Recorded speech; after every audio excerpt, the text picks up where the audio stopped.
আমরা খ্রিস্টানরা কি সিঁদুর শাখা বা অন্য পরজাতিদের কোনো কিছু ব্যবহার করতে পারবো কি? চলুন এই বিষয়ে বাইবেল কি বলে আমরা সেটি দেখব। আমরা প্রায় অনেক খ্রিস্টান মণ্ডলীতে বিয়ের সময়ে দেখেছি সিঁদুর পরিয়ে বিয়ে দিতে। চলুন এই বিষয়ে বাইবেল কি বলে তা আমরা দেখি।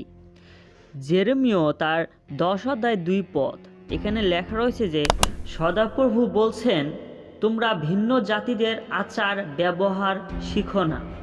এবং আরও পরিষ্কার হতে গেলে আমরা লেবীয় পুস্তক তার 18:3-5 দেখব।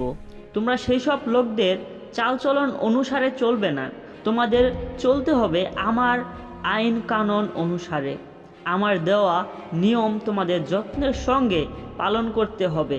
আমি সদাপ্রভু তোমাদের ঈশ্বর।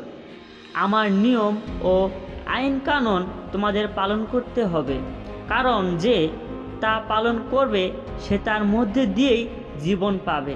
আমি সদাপ্রভু। আমিন।